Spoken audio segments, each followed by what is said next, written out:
लल्लन कहाँ है? लल्लन जी कहाँ है? कौन करेगा? इसे शुरू कर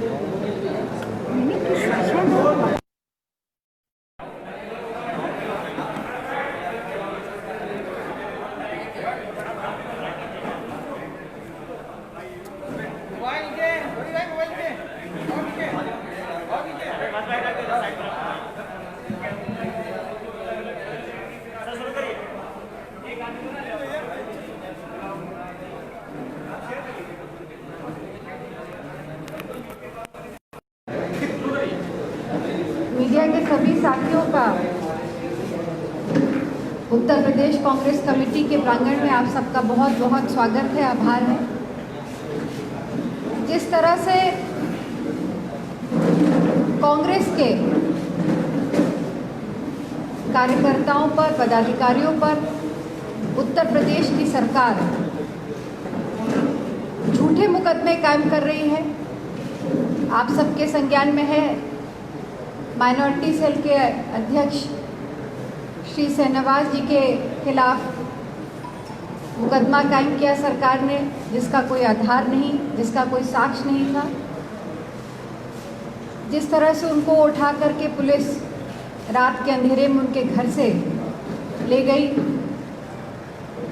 परसों जिस तरह से हमारे कांग्रेस के अन्य पदाधिकारियों पर एफआईआर, झूठी एफआईआर लिखी गई, इसी पर आज उत्तर प्रदेश कांग्रेस कमेटी के अध्यक्ष श्री अजय कुमार लल्लू जी ने आप लोगों को आह्वान दिया है।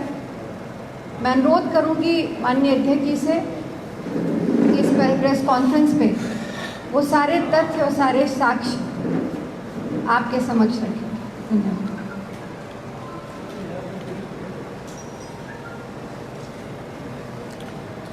नमस्कार, आप सबका बहुत बहुत स्वागत, आभार। कांग्रेस के बढ़ते प्रभाव को देखकर भारतीय जनता पार्टी की सरकार बौखलाई हुई है, डरी हुई है, सहमी हुई है। लगातार जिस तरह कांग्रेस पार्टी के नेताओं पर, पदाधिकारियों पर, कार्यकर्ताओं पर फर्जी मुकदमे लिखने का काम कर रही है, निश्चित रूप से सरकार की हताशा और निराशा स्पष्ट रूप से दिखाई दे रही है। पिछले दिनों हमारे माइनॉरिटी सेल के चेयरमैन श्री शाहनवाज आलम जी की गिरफ्तारी होती है, एक ऐसे मामले में जिसमें मुकदमे में नाम नहीं, एफआईआर में नाम नहीं, चार्जशीट में नाम नहीं, उसके बाद भी रात को चोरी चुपके से सरकार जाती है। सरकार के अधिकारी जाकर और उनको गिरफ्तार कर कर ले जाकर जेल की सलाखों में डालने का काम करते हैं। प्रदेश भर में सैकड़ों पदाधिकारी और कार्यकर्ता बढ़ते हुए पेट्रोल डीजल या कानून व्यवस्था के सवाल पर दलित, पिछड़े, शोषित, वंचितों और इस सरकार के भ्रष्टाचार के खिलाफ सड़कों पर संघर्ष करते हैं। ये सरकार लगभग सैकड़ों मुकदमे, कोई भी ऐसा जनपद नहीं बचा है उनके पदाधिकारियों के ऊपर, कार्यकर्ताओं के ऊपर मुकदमा लिखवाने का काम न किया। हम राहुल गांधी के सिपाही हैं, हम डरने वाले लोग नहीं हैं। आपके जुल्म जाति के खिलाफ हमारा संघर्ष जारी रहेगा। जेल, लाठी और मुकदमा कांग्रेस पार्टी के कार्यकर्ताओं को डरा नहीं सकती, धमका नहीं सकती। कांग्रेस पार्टी का कार्यकर्ता आदरणीय प्रियंका गांधी जी के नेतृत्व में उत्तर प्रदेश में संकल्पित है, प्रतिबद्ध है कि जनहित के मुद्दों पर जनता की आवाज बनेगा, गरीब शोषित वंचितों की आवाज बनेगा और सड़कों पर सरकार के कुरीतियों के खिलाफ संघर्ष करने का काम करेगा। अभी परसों जब हम लोग आंदोलनरत थे, उस दौरान आंदोलन के दौरान हम लोगों को उठाकर ले जाकर सरकार ने गिरफ्तार कर हम लोगों को इको गार्डन में बैठाने का काम किया। उसी दिन कल पेपर में जब हम पढ़ते हैं तो हमारे 4 पदाधिकारियों पर मुकदमा लिखने की बात सामने आती है और सीओ हजरतगंज द्वारा यह बयान दिया जाता है कि कांग्रेस पार्टी के नेताओं पर, पदाधिकारियों पर महामारी एक्ट का मुकदमा लिखा जाता है। हम पूछना चाहते हैं कि ये किसके इशारे पर हो रहा है। हमारे सोशल मीडिया के इंचार्ज श्री मोहित पांडे दिल्ली से उसी दिन आते हैं, 5:30 बजे शाम को यह टोल टैक्स की रसीद इस बात की गवाह है, पेटीएम से पैसा दिया जाता है और वो दिल्ली से लखनऊ के रास्ते में होते हैं। फिर वो उस मामले में मुकदमा के दोषी कहां पाए जाते हैं।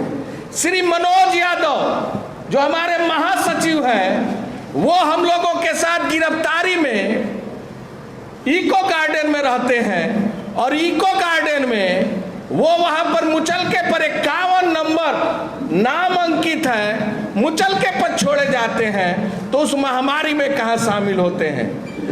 अनूप गुप्ता जिसके ऊपर मुकदमा दायर हुआ है, वो दिन भर पीसीसी के अंदर उसी कमरे में बैठे होते हैं, सीसीटीवी फुटेज कैमरा में पूरी तरह उनकी तस्वीर है, उसके बाद महामारी में वो कहां पाए जाते हैं।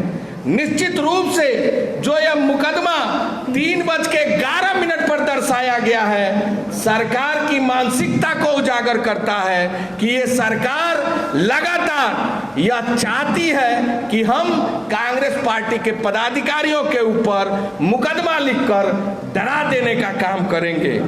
निश्चित रूप से महीने भर से पुलिस हमारे गेट पर है, एसटीएफ और एलआईओ के जवान यहां भी बैठे होंगे और निरंतर हमारे कार्यालय के अंदर बाहर घूम रहे हैं। आखिर मंशा क्या है, किसकी मुखबिरी हो रही है?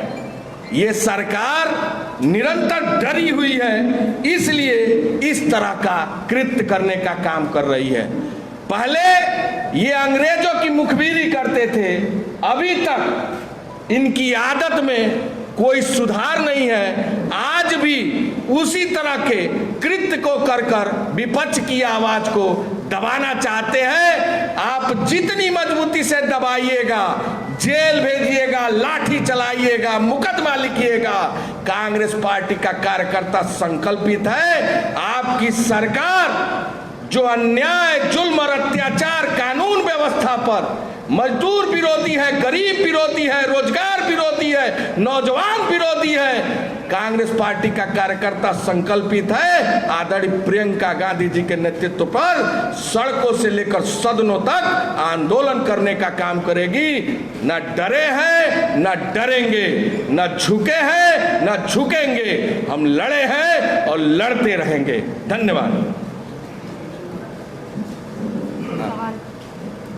आप बोलिए। कोई साथी आप में से कोई सवाल पूछना चाहता हो तो पूछ सकता है। प्रियंका जी को नोटिस भेजा गया है आवाज खाली करने के लिए, ऐसी खबरें भी आ रही हैं उत्तर प्रदेश आएंगे। आदरणीय प्रियंका गांधी जी जिस तरह उम्भा में आदिवासी भाई बहनों की लड़ाई सड़कों पर लड़ी, उन्नाव की बेटी की लड़ाई लड़ी, लगातार जिस तरह रोजगार के मुद्दे पर इस सरकार का चेहरा पूरे उत्तर प्रदेश और देश के सामने उजागर करने का काम कर रही हैं, बेरोजगारों की समस्या उठा रही हैं, पिछले समयों में सीए एनआरसी के खिलाफ जिस तरह सड़कों पर उतरकर उन्होंने सरकार के संविधान विरोधी गतिविधियों के खिलाफ लड़ने का काम किया, सहारनपुर, मुजफ्फरनगर, बिजनौर में जाकर जिस तरह जिन लोगों के ऊपर दमन हुआ था उनके साथ खड़ी होकर आवाज बुलंद करने का काम किया। निश्चित रूप से ये सरकार, बौखलाई हुई सरकार, डरी हुई सरकार, उनके बंगले के खिलाफ नोटिस देने का काम की है। हम कहना चाहते हैं, किसके किसके दिल से निकालोगे? पूरे उत्तर प्रदेश के नौजवानों के दिलों में, पूरे देश के महिलाओं के दिलों में, पूरे देश के गरीब, मजलूम, दलित, पिछड़ों के दिलों में प्रियंका जी राज करती हैं। आप बंगले की नोटिस दे सकते हो, किसी के दिल से नहीं निकाल सकते। बहुत बहुत धन्यवाद। Hey there. Subscribe to my channel. And also press this bell icon. So you never miss any new updates, cause whenever we upload new video you will get a notification on your phone.